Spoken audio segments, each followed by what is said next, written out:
अस्सलाम वालेकुम। मेरे वालिद को गुजरे हुए भी ज़्यादा वक्त नहीं हुआ और ये पहली दफ़ा है कि मैं मुशायरे के स्टेज पे मैं हाजिर हुआ हूँ। वरना जहाँ आप लोग तशरीफ़ फरमा है मैं वहीं बैठ के मैंने बचपन से मैं सुनता आ रहा हूँ। तमाम लोग जितने यहाँ पे हैं सब बड़ों को मैंने सुना है। वालिद मेरे बहुत बीमार रहे, डायलिसिस पे भी आ गए, बहुत सर्जरीज हुई उनकी। अपनी बीमारी के सिलसिले में भी बहुत से अशार उन्होंने कहे, बहुत सी गज़लें कहीं, तकलीफ़ में रहे। मैं हिम्मत नहीं जुटा पा रहा था आने की, लेकिन हमारा और सतलज भाई का गम एक हो गया है। तो सतलज भाई का हुक्म था, नदीम साहब का हुक्म था, मैं हाजिर हो गया। कुछ अशार में वालिद साहब कि मैं कोशिश करता हूँ कि सुना दूँ, क्योंकि मेरे वालिद साहब का इंतकाल 71 बरस की उम्र में हुआ। मेरा ये मानना है, मेरा क्या बाकी बहुत से लोगों का ये मानना है, जितना काम उन्होंने किया, जितना लिख सके, जितनी उर्दू को जितना आगे बढ़ा सकते थे, उसके लिए 71 बरस कम पड़ गए। तो मैं ये चाहता हूँ कि ये सिलसिला रुके नहीं, चलता रहे।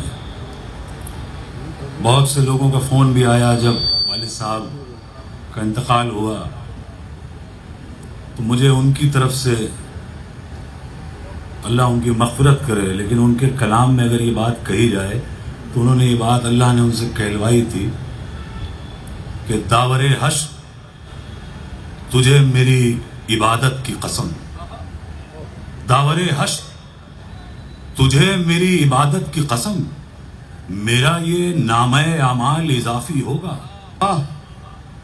दावरे हश्र तुझे मेरी इबादत की कसम, ये मेरा नामे आमाल इजाफी होगा।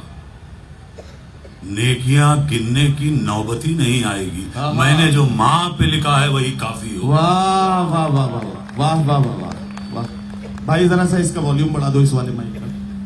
नेकियां गिनने की नौबती नहीं आएगी, मैंने जो माँ पे लिखा है वही काफी होगा। क्या कहना, क्या कहना।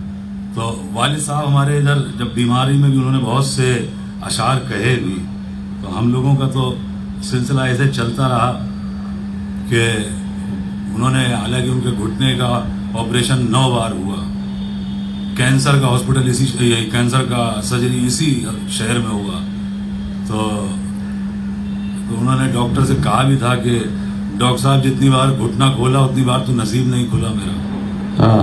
तो उनकी हिम्मत का मामला यह था कि हम लोग डरते थे, लेकिन वो, हालांकि उन्होंने शेर भी कहा था कि हमारे कुछ गुनाहों की सजा भी साथ चलती है, हम अब तना नहीं चलते, दवा भी साथ चलती है। वाह वाह वाह।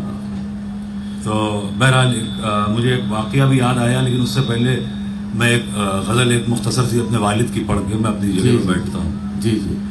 और उससे पहले एक बात ये कि राहत अंकल से जितनी क़राबत थी मेरे वालिद की, जितनी दोस्ती थी, तो मेरे वालिद का जो शेर है वो इस दोस्ती पे बिल्कुल फिट बैठता है कि दुनिया के सामने भी अपना कहें जिसे, दुनिया के सामने भी हम अपना कहें जिसे, एक ऐसा दोस्त हो कि सुदामा कहें जिसे। वाह वाह वाह। एक ऐसा दोस्त हो वाह वाह वाह कि सुदामा कहें।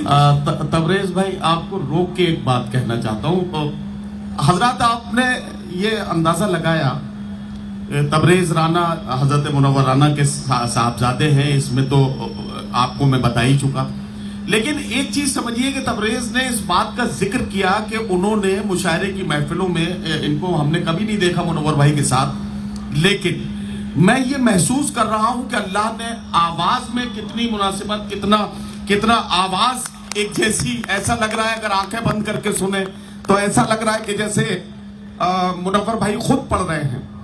और अगर मुझे कहने दे तो मैं एक बात कहना चाहता हूं कि इतने खूबसूरत अंदाज में पूरे अंदाज को अपने अंदर समा लेना, ये वही कर सकता है कि जिसने ऑब्जर्वेशन इतनी गहराई के साथ किया हो कि एक ایک ایک آہٹ، ایک ایک لمحہ مطلب کس کس طرح سے وہ لفظوں کو اتار چڑھاؤ کے ساتھ بولتے تھے، یہ اس کے لیے تبریز کو دعائیں دیجئے زوردار تالیوں سے.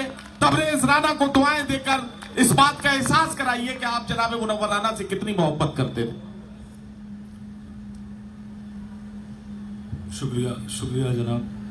میں ایک والد صاحب نے جو غزل اس وقت کہی تھی تو میری والدہ نے بڑی مخالفت کری کہ یہ اس طرح کے شعر آپ کو نہیں کہنے چاہیے. تو وہ غزل ہم لوگ بھی جب سنتے تھے تو تکلیف ہوتی تھی، لیکن اب وہ غزل سچ ہو گئی. غزل کا مطلب یہ تھا کہ مولا یہ تمنا ہے کہ جب جان سے جاؤں، مولا یہ تمنا ہے کہ جب جان سے جاؤں، جس شان سے آیا تھا اسی شان سے. مولا یہ تمنا ہے کہ جب جان سے جاؤں، جس شان سے آیا تھا، جس شان سے آیا تھا اسی شان سے جاؤں. بچوں کی طرح پیڑ کی شاخوں سے میں کودوں، چڑیوں کی طرح اڑ کے میں کھلیان سے جاؤں. واہ. بچوں کی طرح پیڑ کی شاخوں سے میں کودوں، چڑیوں کی طرح اڑ کے میں کھلیان سے جاؤں. اور مجھ میں بھی کوئی ویرانہ آباد ہے شاید، مجھ میں بھی کوئی ویرانہ آباد ہے شاید. سانسوں نے بھی پوچھا تھا بیابان سے جاؤں. واہ واہ واہ. مجھ میں بھی کوئی ویرانہ آباد ہے شاید، سانسوں نے بھی پوچھا تھا بیابان سے جاؤں. اور شعر آخر یہ ہے کہ ایک سوکھے ہوئے پھول کی قسمت کا کیا بھروسہ، معلوم نہیں کب تیرے گلدان سے جاؤں. واہ واہ واہ واہ. مولا یہ تمنا ہے کہ جب جان سے جاؤں، جس شان سے آیا تھا اسی شان سے جاؤں. واہ واہ.